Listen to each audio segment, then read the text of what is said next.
well, we've spoken each other from I think from the first album on, and I think well the second album was a hard album. I mean, for you personally, in my respect, when we did the interview, and I thought when I see you now, well, I think you found the balance, right? Or yeah, second album was very special though, because I just started talking about this. I didn't do it then, because when I released my first album, it took 2 months and I ended up in the hospital. I was in the hospital for 2 months. I got sick, got a chronic disease.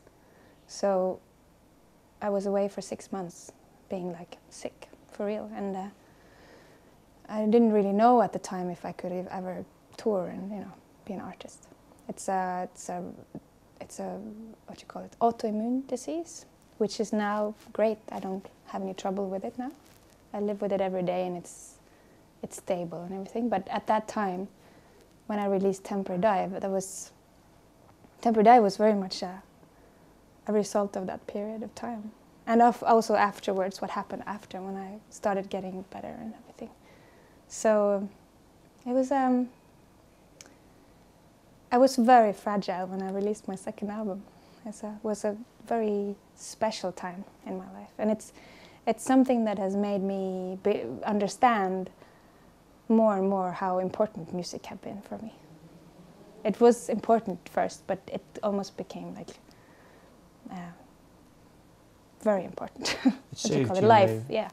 It saved my sanity in many ways, and gave a lot of positive things into something that was really hard for me. So that was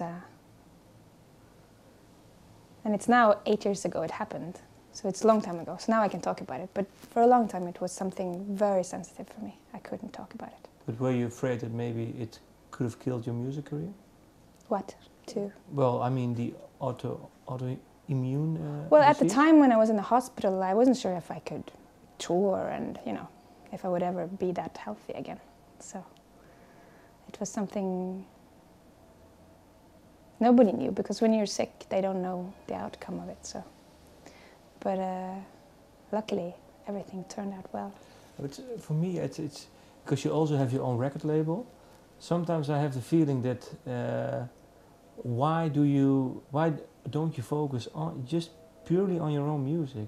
Why do you have to do all those? Well, I have a person who takes care of my stuff, Okay. you know. So it's not like I sit in the office. I have someone doing that. But I have a manager. But the thing is, I think that if I didn't have that during these years, I couldn't have done what I've done. No. Because if I had someone telling me when to do things, I couldn't have done it, because I had to have my own tempo. Both in creativity and also in the actual working, you know. So in the first years after the tour, after this happened, I had to have the power of deciding over my own work. And I had to be able to say, no, I need 2 months off now, or, you know, decide how intense everything should be. So in that sense, that has not been very conscious, but at least it's been